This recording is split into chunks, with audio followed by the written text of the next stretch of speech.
Chapter 10 Unfinished Business Lessons Learned Through School Desegregation. When we began this journey of chronicling the desegregation of public schools, our intent was to build the story around the oral histories of local Mississippians who were directly involved in various ways in the desegregation of public schools. While often dismissed in academic circles, oral histories have been long viewed as a counter narrative to historical accounts that privilege the long been viewed as a counter narrative to historical accounts that privilege the dominant group.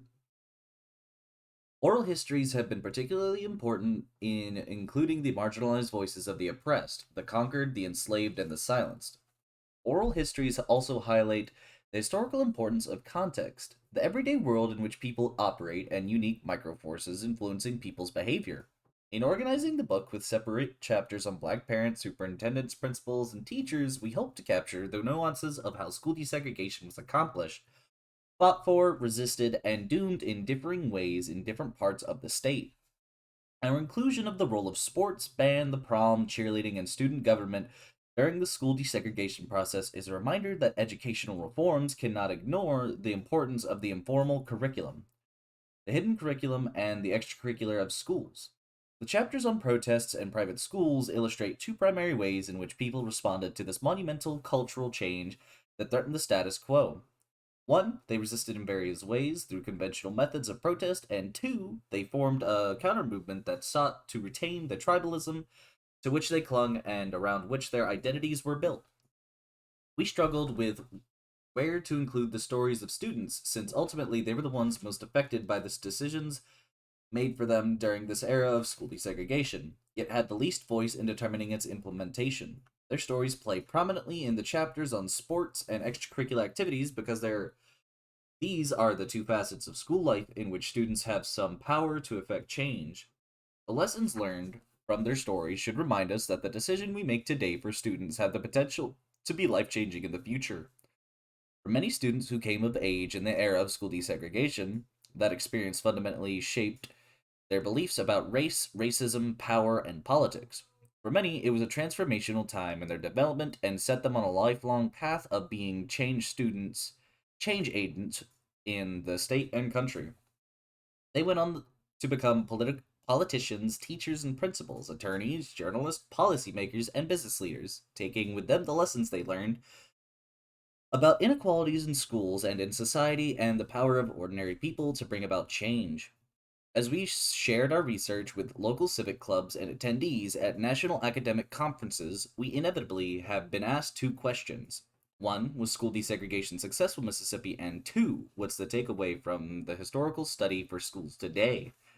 In this closing chapter, we respond to those questions ever mindful of two values we hold dear personally and professionally. As former public school teachers and now professors in colleges of education, we are very sensitive to the easy and frequent scapegoating of public schools for almost every ill in society. Public schools are constantly criticized from progressives and conservatives alike for everything from failing to prepare students adequately for the rigors of college and the realities of work in 21st century to reproducing by design social and racial inequalities to educating students into mindless conformity to producing students who can do little more than regurgitate facts and take standardized tests. We have sat through many lectures and conferences aca- in which academicians are quick to point fingers at some invisible man or structure, perhaps the superintendent or white school board members, as the primary culprit for the reproduction of social and racial inequalities in the resegregation of public schools while they themselves send their own children to private schools. We are not interested in being part of the blame public schools for everything discourse.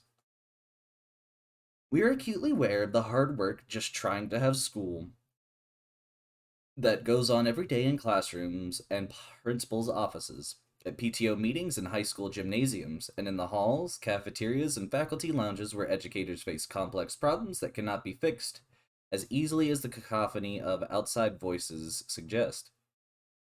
Yet, as we were reminded many, many times writing this book, the story of school desegregation in Mississippi cannot be separated from the omnipresent narrative of race and racism in this country and in our educational institutions. Robert Fortenberry, former superintendent of Jackson Public Schools, and Joe Haynes, former superintendent of Greenville City Schools, poignantly brought this home during an interview, instructing us, I trust that your study will not be limited to desegregation of schools, because if you do, you will have contributed to making the issue much more shallow than it really is. Racism is a deeply embedded part of the fabric of this nation, and it requires action in a lot of places. Black and white churches, black and white schools, black and white colleges, who you have lunch with, who you go fishing with, it runs throughout the total gambit of this nation. We hope our contribution here either neither scapegoats teachers, principals, and superintendents, nor skirts around the issue of racism endemic in our society and our school systems. Was school desegregation a success? Whether or not school desegregation was successful largely depends on the measures used to determine success, whom you ask, and what the region of the state is the unit of analysis. For our purposes here, we employ 5 criteria to evaluate the success of school desegregation. The criteria are derived from an extensive review of the school desegregation literature, our oral history interviews, and discussion with current leaders knowledgeable of and interested in educational philosophy and practices. 1. White and black students in sizable numbers attended school together and participated in all facets of school life. 2. A significant number of white students with social, cultural, and economic capital stayed in the public schools. 3. Significant segments of the community, both black and white, supported public schools with their time, talents, and money. 4. The school board and superintendent were committed to providing high quality, academically strong programs in all their schools and in the best interests of all their students. 5. The remnants of the above are still evident in the school district today.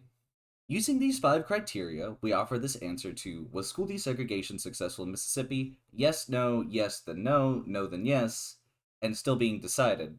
What seems like glib responses, in fact, captures the complexity of evaluating the complicated process and outcomes of school desegregation.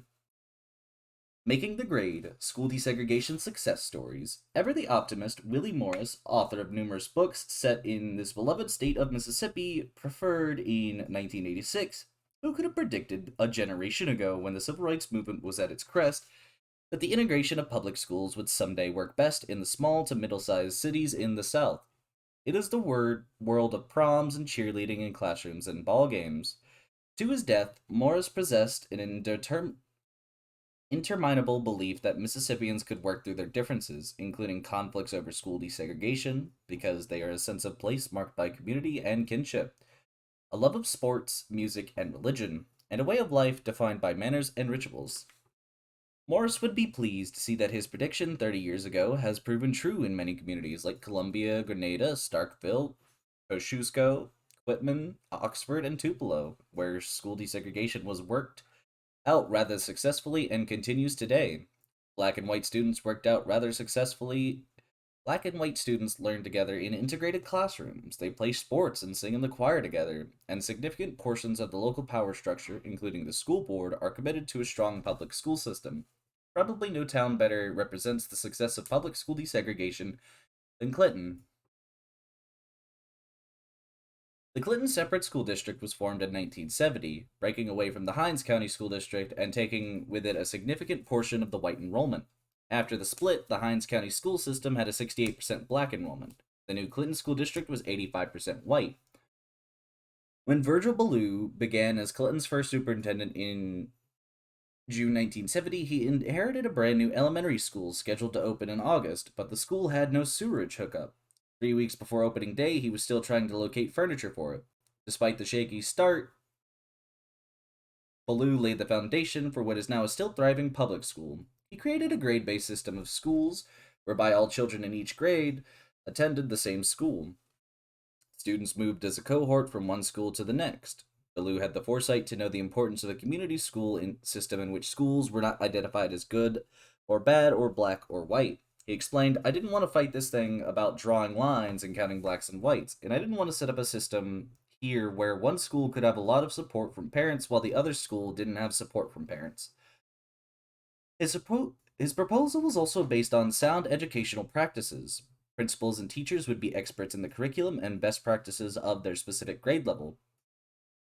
Over the years, the NAACP, the Justice Department, and the Office of Civil Rights have challenged the Clinton School District for being a white flight school district.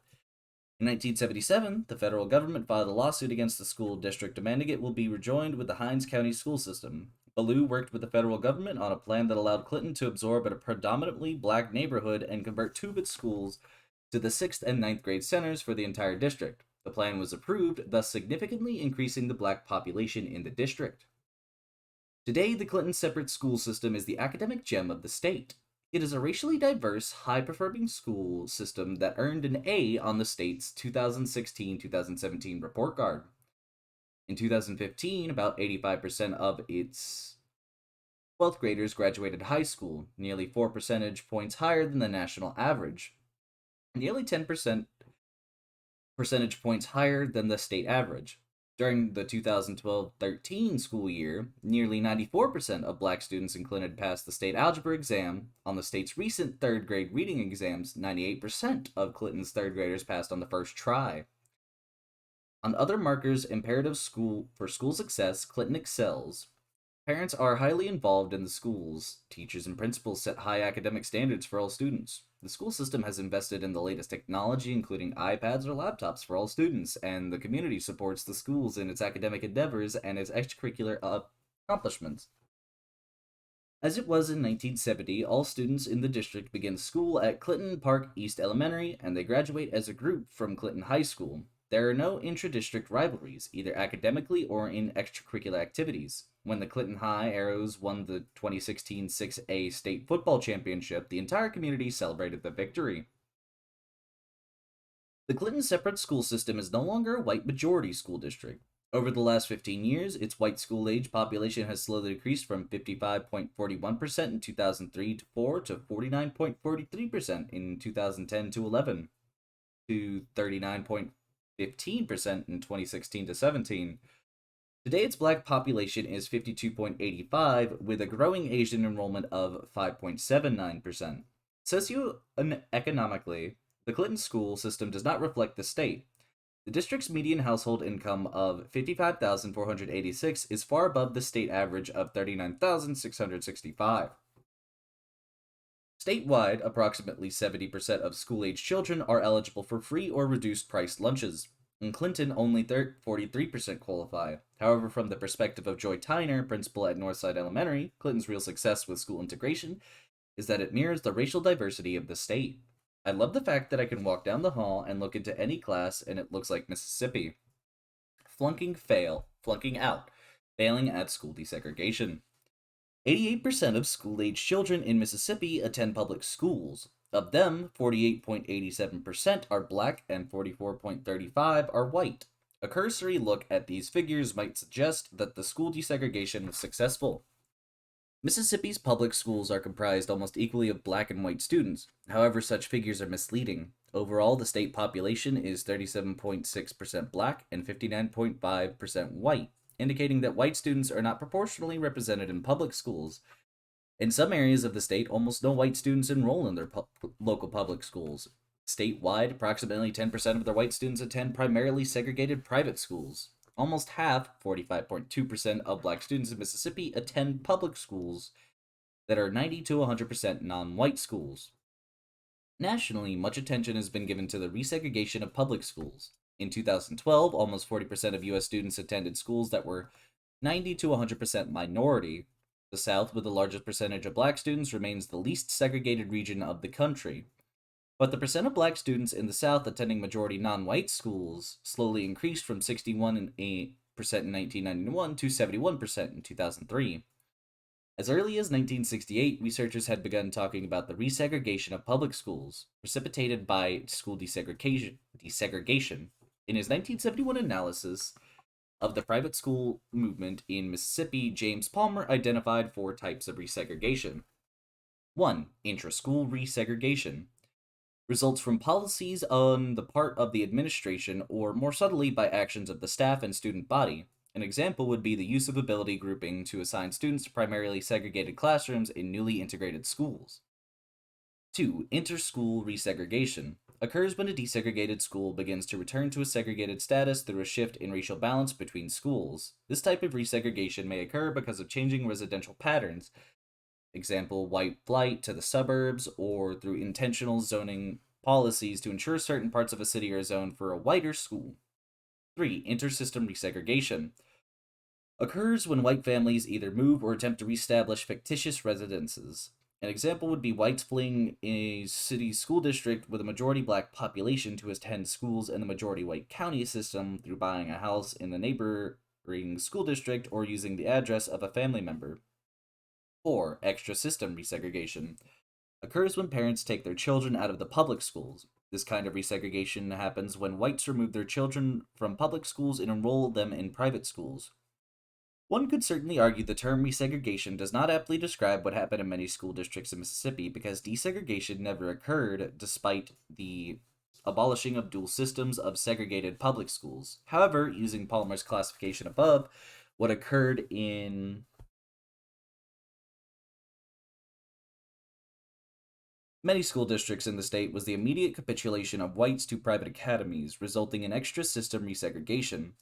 The almost totally segregated public school systems left in these communities have suffered for years from underfunding and all the concomitant problems accompanying lack of money and resources, the most important being the academic underperformance of its students.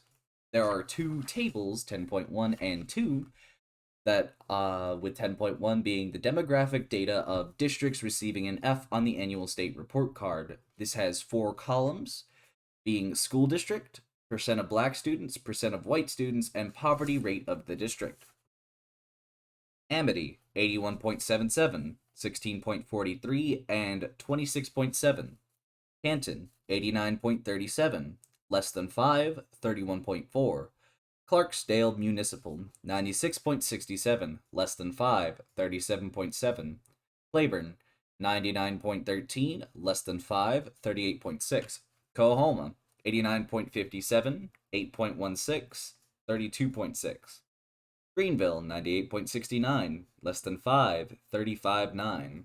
Holmes, 99.47, less than 5, 43.2. Humphreys, 97.31, less than 5, 39. Jackson City, 96.32, less than 5, 27. Jefferson, 98.83, less than 5, 32.8. Kemper, 95.91, less than 5, 24.6. Leland, 90.85, 6.86, 39.1. Midtown Charter, 95.76, no data, located in Jackson. Montgomery, 84.09, 12.12, 21.2. Natchez Adams, 89.68, 8.9, 28.1. Noxubee, 96.94, less than 5, 32.3. Okolona Separate, 94.95, less than 5, 25.5. Whitman County, 96.92, less than 5, 33.7. Wilkerson, 98.61, less than 5, 30.6. Yazoo City, 98.45, less than 5, 45.8. Table 10.2, demographic data of districts receiving an A on the annual state report card. 4 columns being school district, percent of black students, percent white students, poverty rate of county. Boonville, 22.32, 70.25, 36.2. Clinton, 52.85, 39.15, 11.4. DeSoto, 35.55, 52.44, 9.4. Enterprise, 10.5, 87.74, 11.9. Forest Agricultural High School, 29.76, 66.3, and Forest County, 21.7. Jackson County, 11.37, 80.50, 11.5. Long Beach, 17.08, 70.29, 8.5. Madison, 39.09, 51.46, 8.9. Ocean Springs, 13.63, 76.21, 8.1. Oxford, 35.56, 53.80, 28. Pass Christian, 30.68, 59.13, 9. Petal, 17.29, 74.56, 15.9. Rankin, 22.53, 71.22, 8.1. Union Public Schools, 2159, 7625, 14.7. The State Department of Education's annual report card detailing the academic success of its school districts paints a bleak picture about the correlation between majority black, high poverty schools and low academic achievement, as demonstrated in the Table 10.1, as I said, and Table 10.2, which I just read, listing Mississippi schools receiving an F on the annual state report card and those receiving an A. The detrimental consequences of the resegregation of American schools on minority and economically disadvantaged students are well documented. Students that attend desegregated schools score higher on high-stakes standardized tests, they have better access to academically rigorous courses, and have higher rates of graduation, college attendance, and college graduation. On the other hand, studies show that high-poverty schools have insufficient curriculum materials, fewer advanced course offerings, unequipped science labs, high student-to-teacher ratios, inadequate number of professionals to provide counseling, speech, and diagnostic services, less qualified faculty, and fewer athletics, art, or music classes. Segregated high-poverty schools are prone to more teacher turnover and hire less experienced teachers, and their students have higher dropout rates. Lily V. Davis, who began her teaching career in Quitman County and recently retired from the school board, sees every day the residual effects on her students of the total abandonment of public schools by white students 45 years ago, she explained. We still don't have the equal opportunities. We still don't have the type of schools we need. We still don't have the buildings that we need. You take, for example, here in Quitman County, we have one gym and we have 3 schools. Only one gym. And there are some subjects that need to be taught, but they're not taught. We need foreign language taught in the school system, and we don't have that. We want equality for our children. That's all we want. And we want them to have the same chance and same opportunity that other children have. We should make more progress than what we have made, but we haven't. It is still a system that we really don't want blacks to achieve. In the Delta, in the Southwest, and in Jackson, the 3 regions of the state in which 30% or more of the whites left public schools after massive school desegregation has failed miserably. The public school system, largely segregated with black students, poorly funded, and woefully under-resourced, continues to operate alongside a private school system largely segregated with white students, and in many places also poorly funded and under-resourced. In the entire Delta region, only 3 school districts have any semblance of black and white students learning together. In the Greenwood Public School District, one school in the entire district, Bankston Elementary, has a student enrollment of 70 black and 30% white students. In the Western Line School District, Riverside Elementary and Riverside High have a majority white student population with 73.28% and 72.01%. Respectively, the Cleveland School District has several schools with a racially balanced student population. As discussed below, they were recently ordered by a federal court judge to make significant changes to their school system. In these regions of segregated schools, not only do black and white students and teachers have very little interaction with one another, thus few opportunities to change racial attitudes or dispel antiquated racial stereotypes, but also both the public and private schools lack the resources to prepare students to be part of an increasingly diverse, global, post-industrial world. This includes a rigorous and robust offering of courses in science and math, foreign languages, arts and humanities, and career and technical education. The limited human, social, and economic capital in these typically resource-poor regions is divided between 2 systems of schooling, and in the end, both pay dearly for that division. In 2017, we also see indications that many school districts in the state have recently begun resegregating in patterns closely akin to national trends.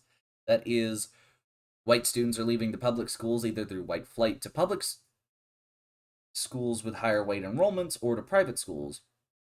Philadelphia, Mississippi is illustrative of a town that successfully achieved school desegregation and maintained it for several decades, but in the last 15 years has begun experiencing patterns of resegregation. The place, of course, is significant.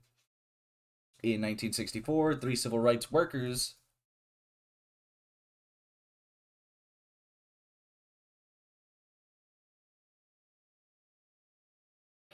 let me get back to where I was reading. 3 civil rights workers, James Earl Chaney, Andrew Goodman, and Michael Schwerner, were brutally murdered in Philadelphia. No one was convicted of the murders until 2005. However, the town weathered school desegregation in the early 1970s fairly well, particularly compared to nearby Kemper County, where white students in 1970 left the public schools and never returned. Throughout the 1980s and 90s, Philadelphia could boast of an integrated school system that seemed to be working. However, recent enrollment figures indicate a steady decline of white students in the Philadelphia school system, from 32% in 2003 to 4 to 19.5% in 2016 to 17. Similar drops in the enrollment of white students have occurred elsewhere in the state. In the East Tallahatchie School District, the white school aged enrollment dropped from 31% to 2003 4 to 28.9% in 2016-17. In Moss Point, the white population in the school system has decreased from 31% in 3-4 to 20.69% in 2016-17. Perhaps it is too early to declare these school districts as resegregated. However, if these patterns persist, these communities will almost certainly face the social, economic, and educational problems typically resulting when desegregated schools return to segregated schools. The best laid plans, a good start, but a dismal finish. Making it through the first day, the first week, the first year were all important milestones for the principals, teachers, and superintendents involved in planning the transition from segregated to desegregated schools in the spring and fall of 1970. When 1971 rolled around, many were breathing a sigh of relief, cautiously rejoicing in their endurance and success. This hopefulness can be heard in Willie Morris's 1971 book Yazoo, Integration in a Deep Southern Town, where he chronicles his hometown, how it fared better than most expected when it desegregated its schools under court order in January 1970. The lesson in Yazoo City and a number of other communities, which largely stayed with their schools, was that the majority of white Southerners preferred to integrate rather than see the public school destroyed, and that economic considerations played a substantial part. This optimism can also be detected in Frank Reynolds' February 1st, 1970 commentary on the ABC Nightly News about school desegregation efforts in Leland. I had a long and instructive talk this afternoon with a school official in Leland, Mississippi, where partial integration has been in effect for several years, and now the schools are completely integrated. The white students have not fled to private, all white schools, nor are they likely to, because to put it bluntly, a lot of people have stuck their neck outs. Prominent men in the town, political leaders, and other well known to everybody have made it clear they were determined to maintain the quality of the public school system. They have announced that their children were going to stay in the public schools, and the teachers announced that they were going to stay, and we're not going to lower their standards. This is what the black people of Leland want too, a quality education for their children, and a diploma that is not just a certificate of attendance. One of the groups sticking their necks out was a biracial committee of black and white leaders that worked together to promote public schools and school desegregation. At the school board meetings, they distributed stickers that read Think Positive. The local newspaper ran a full page ad listing the names of more than 200 white parents who had pledged to keep their children in the public schools. The first year, about 50% of the white students remained in the public schools, setting Leland apart from most of the other towns in the Delta. Today, Yazoo City and Leland are no longer shining examples of how well school desegregation worked. The schools are once again segregated by race. In 2016 to 17, only 14 white students attended public schools in the entire Yazoo City school system. The majority of white students either attend Manchester Academy, which opened in 1969, or they moved into their Yazoo City school system. In 2016-17, only 57 white students attended public schools in Leland. The vast majority of them attend instead one of 5 private schools within a 30-mile radius. Both the Yazoo City school system and the Leland school district are failing schools according to the Mississippi Department of Education, and over 25% of their students failed to graduate from high school, 25.2% in Yazoo and 35.4% in Leland. The starkest example of a school district system that rose and then plummeted in terms of successful school desegregation is Greenville. In many ways, Greenville in the 1960s was an atypical southern town. It was considered moderately progressive in terms of race relations.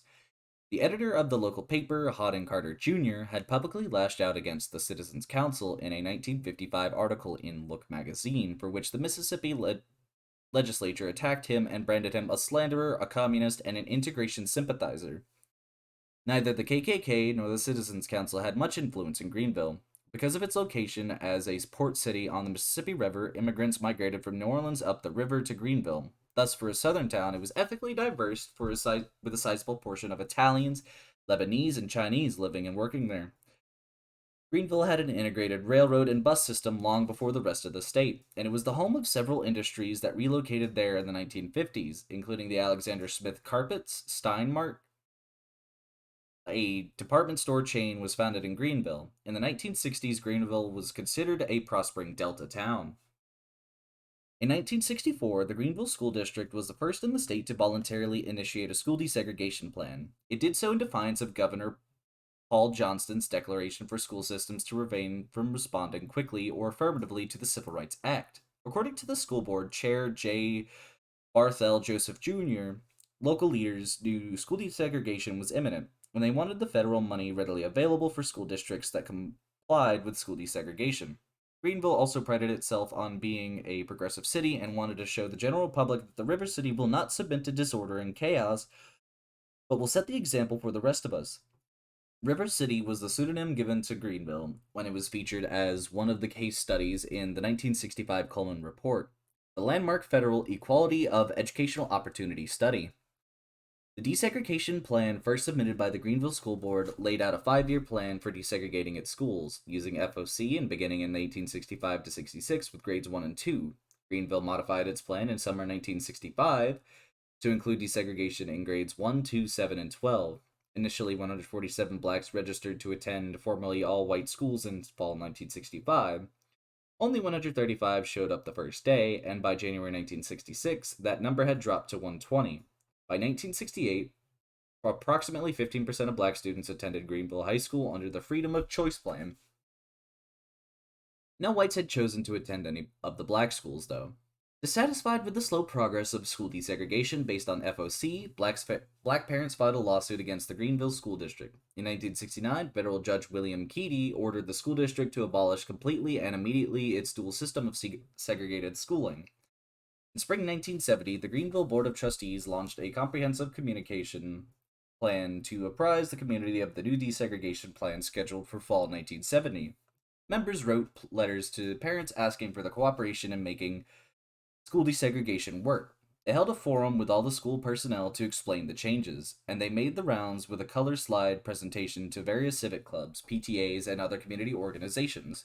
They held open houses at all schools prior to school opening, and they urged the local business community to provide co-op opportunities for high school students and to publicly support the public schools.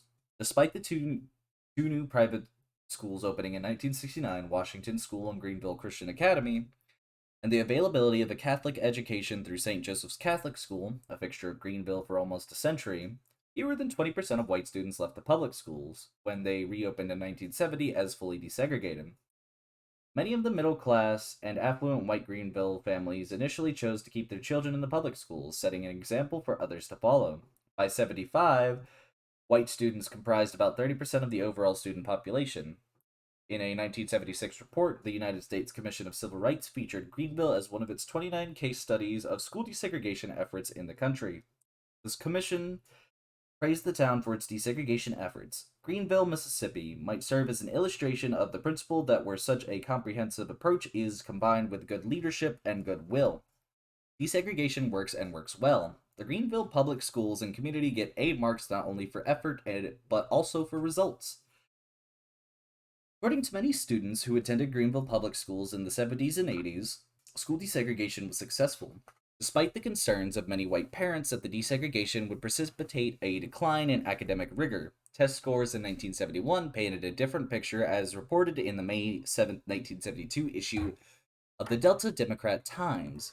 Average achievement test scores of the 11th grade students in the public system showed an increase of scores of 11th grade students in the public school system showed an increase over 1969 scores, despite the implementation of a unitary school system and the simultaneous withdrawal of over 1/3 of the white students.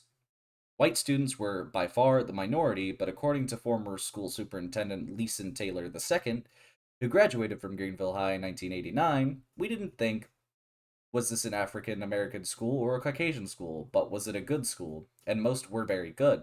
However, Catherine Carter Sullivan, daughter of Harding Carter Jr., said she could already feel the fabric fraying by the time she graduated from Greenville High in 1976. Her white friends were leaving in droves for the private schools, or for those who could afford it, boarding schools. When Leeson Taylor returned to Greenville in 1993 to teach, he discovered that very few white students remained in the Greenville public schools. Today, the Greenville school system is 98.69% black and received a grade of F on the 2016-17 state report card.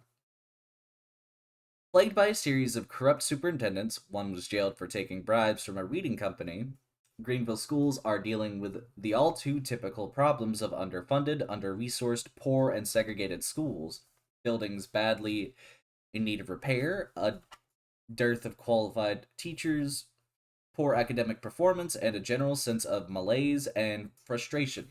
The picture of public schools in Greenville today is indeed bleak. A slow start, but making strides. As demonstrated above in many ways, Mississippi reflects nationwide trends in which a growing number of black students and socioeconomically disadvantaged students are being educated once again in segregated, under-resourced schools. However, in at least one school district in Mississippi, Carroll County, the pattern is slowly being reversed. Although its gains are minimal and its future uncertain, the wind behind its sail has been Superintendent Billy Joe Ferguson. Billy Joe was born and reared in Carroll County and has spent his entire career in his hometown, first as a teacher and coach, then a principal, and finally a superintendent. Son of a dairy farmer, he readily admits he has never ventured very far from Carroll County.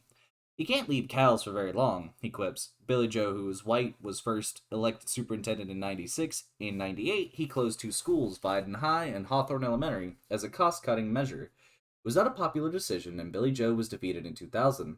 However, he was re-elected in 04, 08, 12, and 16.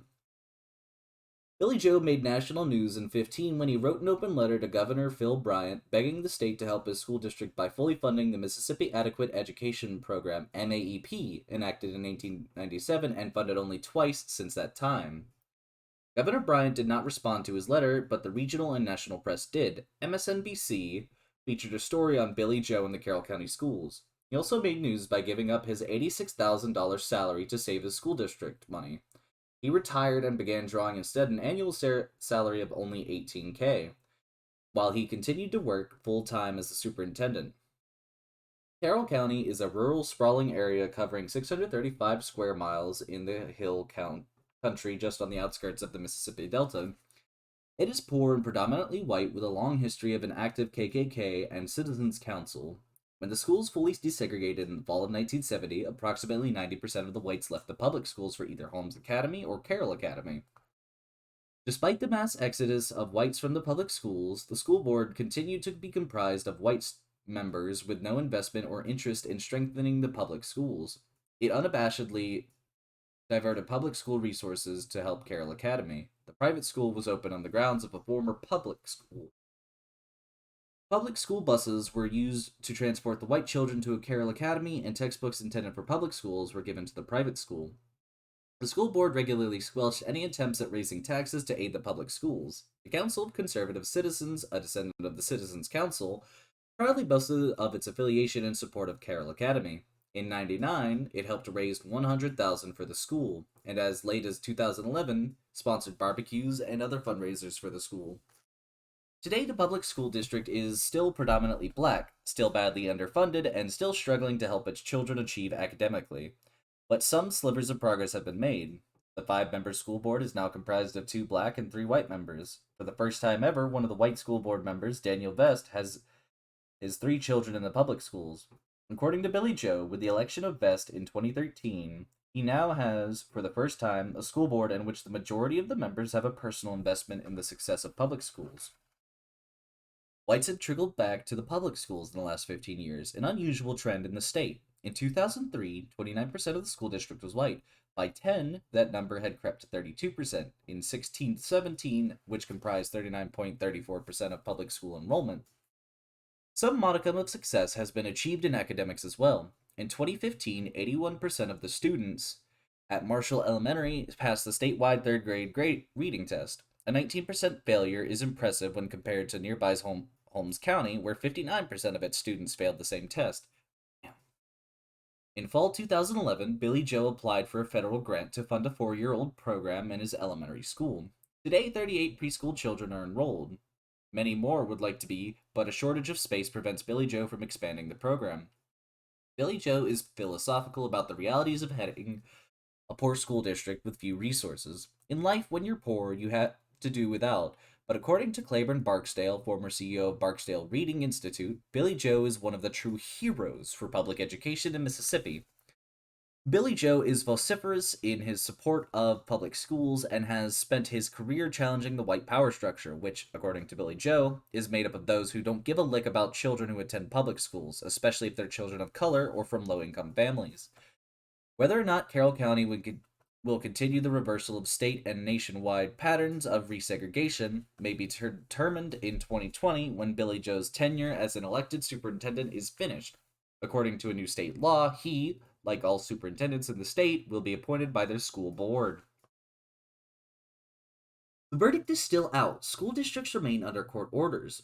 Many would argue that Cleveland was one town in the Delta that appeared to weather school desegregation much better than the rest of the region. For evidence, they would point to Cleveland High, located on the west side of town. In 2015, Cleveland High was the most racially balanced school in the Delta, with 47.73 black students, 45.05% white, and 5.02% Hispanic.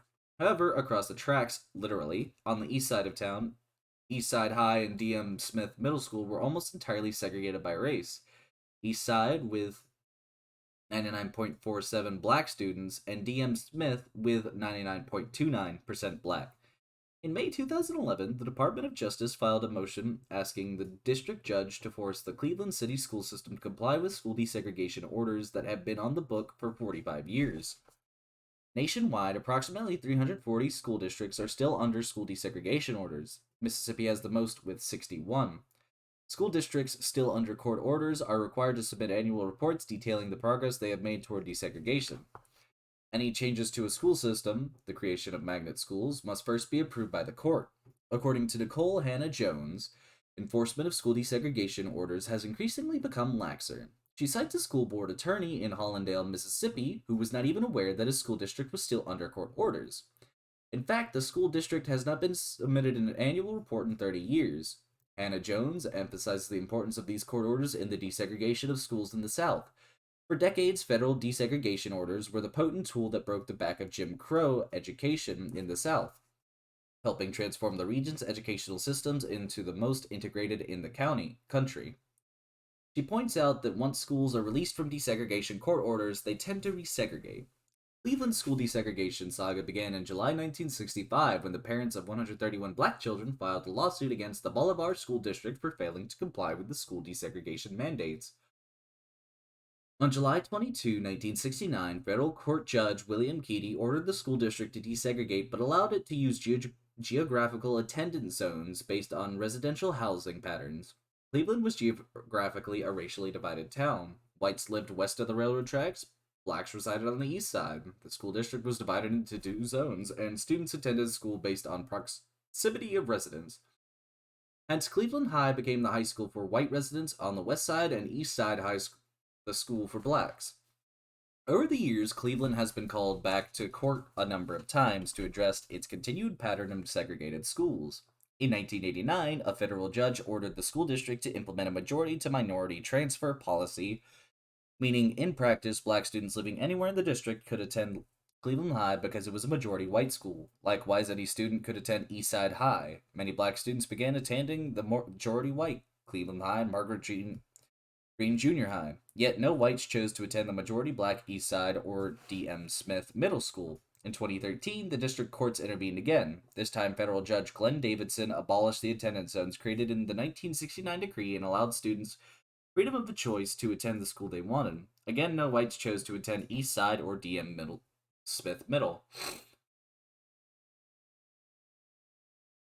The school district has proposed several measures to make its school more integrated, including magnet schools in 1990, but the patterns of enrollment and vestiges of segregation remained into the 21st century.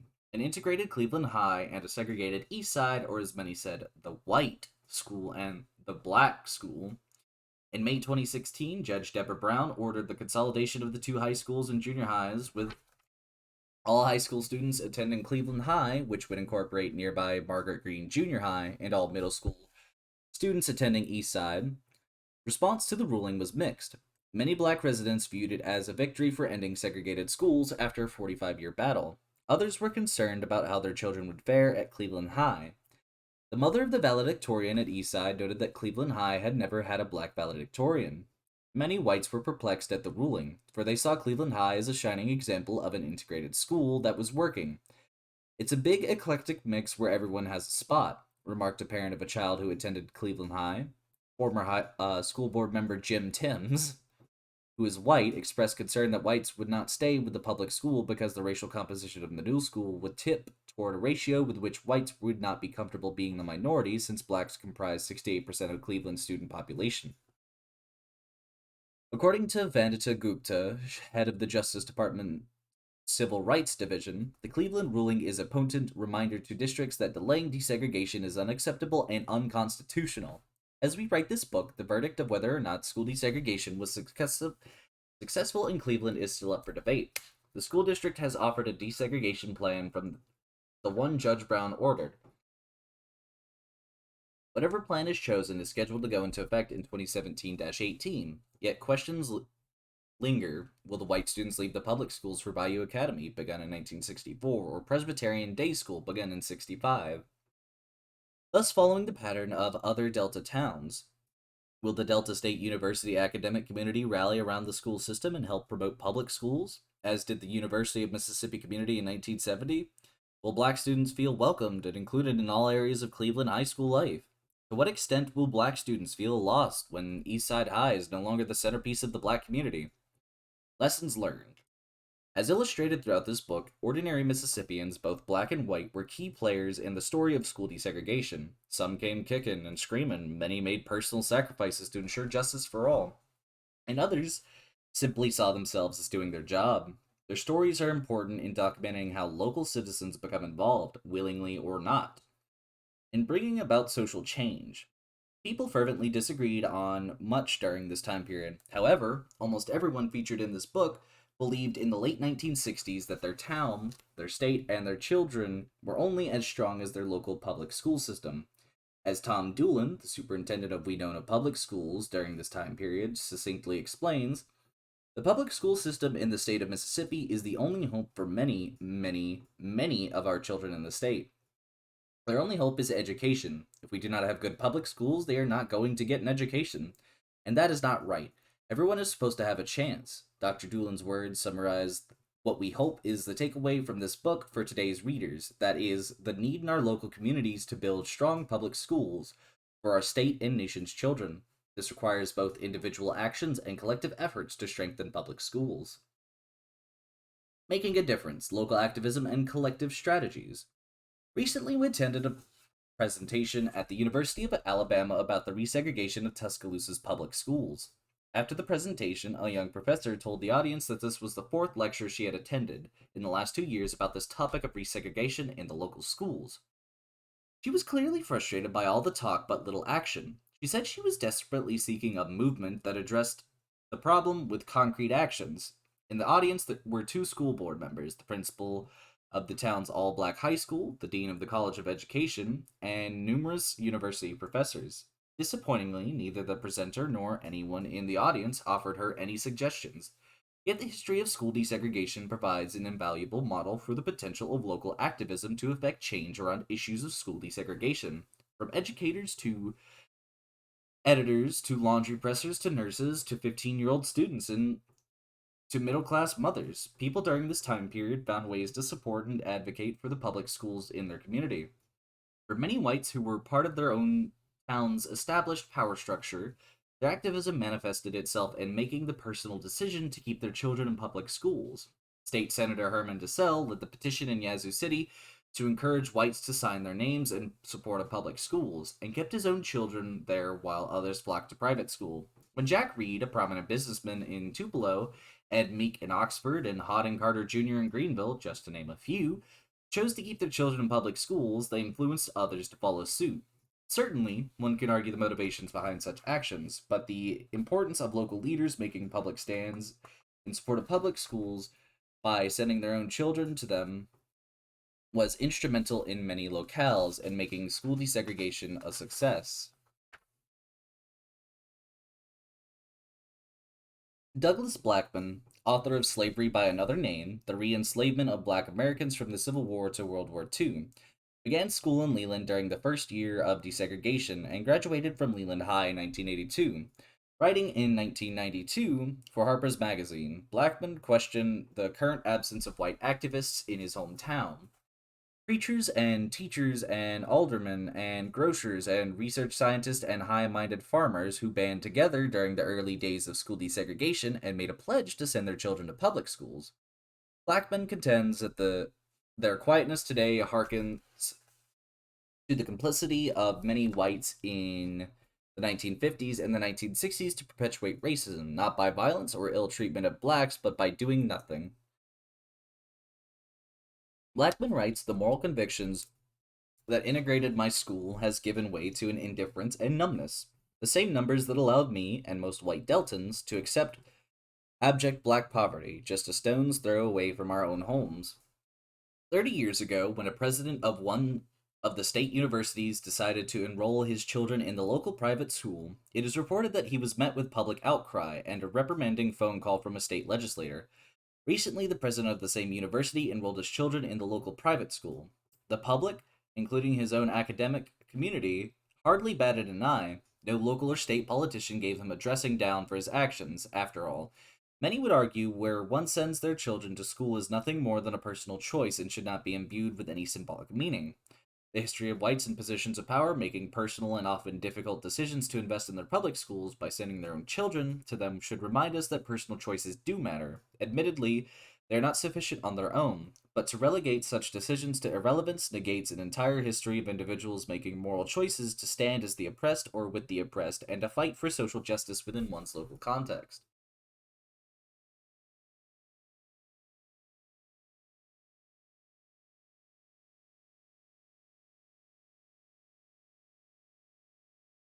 For black parents during school desegregation, their personal decisions to send their children to white schools using FOC, to file lawsuits on their children's behalf, or push their school districts to comply with desegregation and other ways to reflect the sacrifices parents were willing to pay for equality, not just their own children, but for all black children.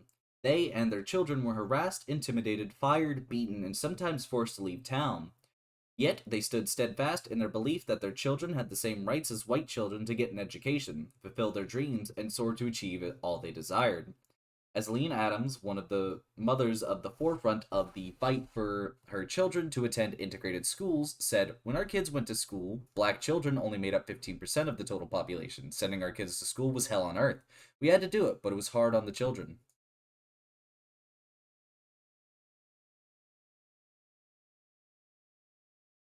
Individual choices, while potentially powerful in the local context, were most successful when coupled with collective efforts. During school desegregation, communities organized in Yazoo City, Sharkey-Issaquena, Rolling Fork, and Tupelo, the Friends of Public School movement, comprised primarily of white business leaders, supported their public schools through appeals to the economic necessity of them.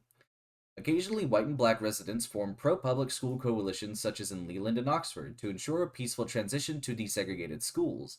Drawing on a long history of collective organizing around civil rights, black Mississippians in Jackson, Biloxi, Columbus, Grenada, Greenville, Harmony, Marks, and countless other small towns joined together to force their school districts to comply with the law of the land through protests, boycotts, marches, and lawsuits.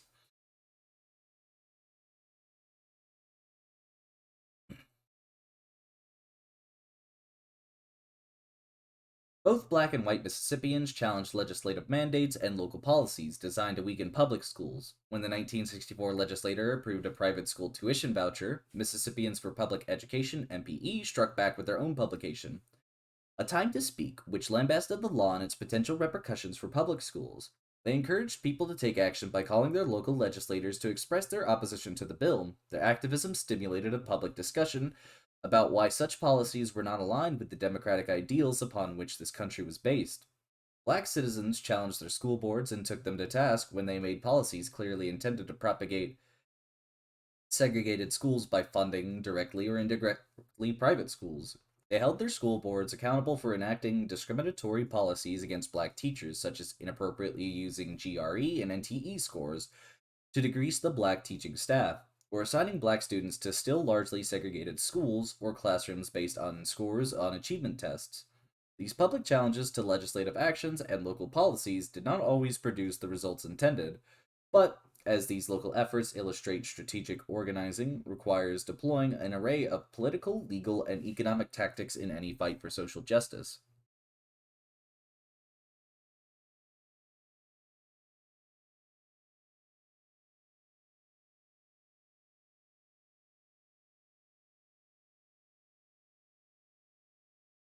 The lessons learned from ordinary citizens who waged a long and fierce battle for strong, desegregated public schools have implications today as we witness what appears to be a waning commitment at the national, state, and local level to educate all children in free, high quality public schools. Year after year, the Mississippi state legislature fails to fully fund public schools, despite the fact that Mississippi ranks last or near the bottom on almost every educational metric. In 2013, legislation was passed allowing the establishment of charter schools without local school board approval in school districts receiving a D or F ranking. In 2015, the state legislature approved a tuition voucher for students with disabilities to attend private schools. In 2016, in a confusing vote in which Initiative 42 was pitted against Initiative 42A, state voters failed to approve a measure that would require the state to fund an adequate and efficient free public school system.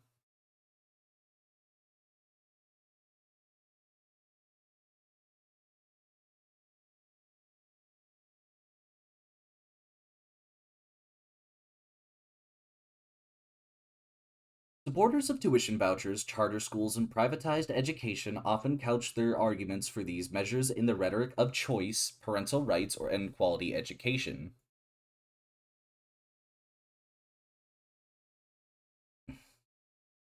These terms all have a troubling historical precedent in the school's desegregation era, in which pro segregationists use these terms to perpetuate a dual system of segregated public schooling intended to keep blacks undereducated, subjugated, and powerless. When whites abandoned public schools or private schools in 1960s, they emphasized parents' right to choose a quality education for their children, which in most cases was thinly disguised language for I do not choose to have my child sit in classrooms with black students.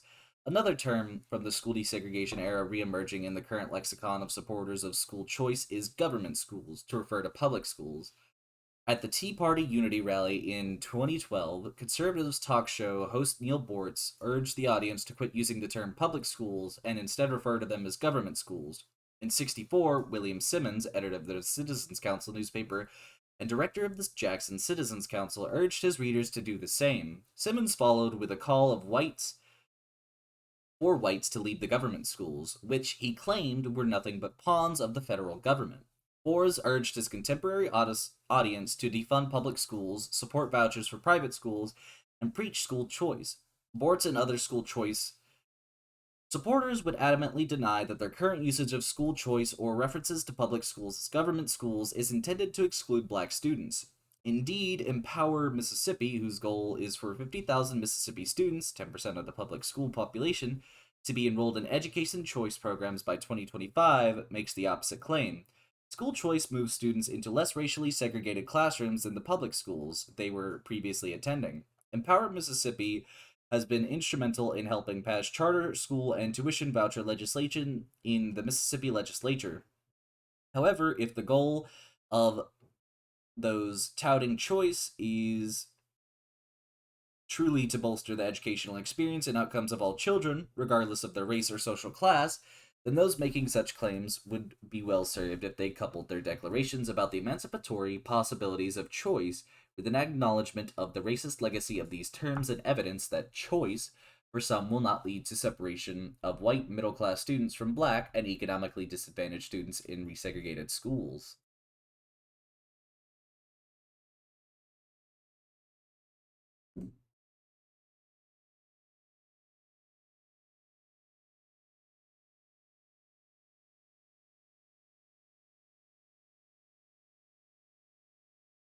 Public schools as the bedrock of democracy. At the height of the school desegregation controversy in her hometown of Lexington, Holmes County, Hazel Brennan Smith, editor of the Lexington, wrote in a May 7, 1970 editorial entitled "We Must Save Our Public Schools."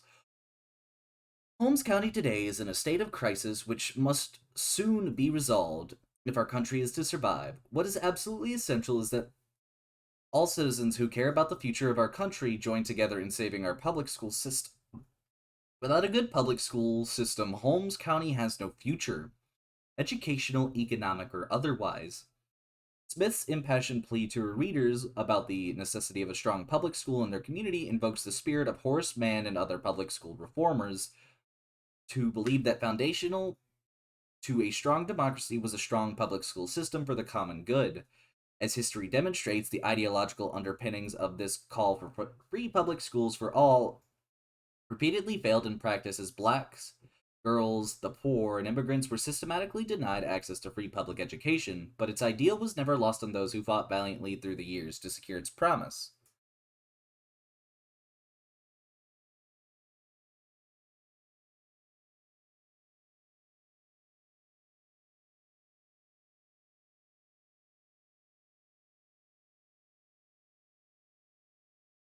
The echoes of Horace Mann and Hazel Brennan Smith can be heard in many of the people featured in this book.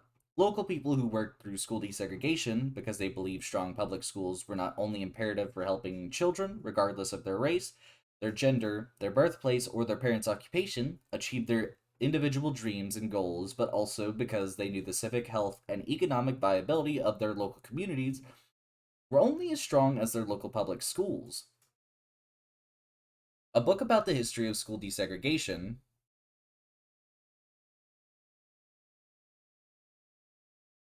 in Mississippi should rightly end with Governor William Winter, revered as the premier educational reformer in Mississippi. Winter's life as a public servant personifies an unwavering belief in the social contract as the heart of democracy. Writing in 2010, Winter warned of the spiritual consequences for our state and our country when we forget our moral obligation to work together for the common good. In our self centered preoccupation with our own private interest, we tend to forget that we are bound together by a social contract that requires us to get along with each other and to look out for each other. We ignore the obligations of that contract at the risk of losing our souls. Today, public education faces enormous challenges, but our country's dream of providing equal and equitable educational opportunities for all students is as relevant today as it was in the mid 19th century when Horace Mann imagined a common public education for all in 1954 when the Supreme Court ruled that separate schooling is inherently unequal schooling. It is as if, as a community, state, and nation, we forget that strong public schools are a fundamental pillar of democracy, thus, what fighting for, we do, indeed, risk losing our souls. That is the end of chapter 10 and the book of Just Trying to Have School.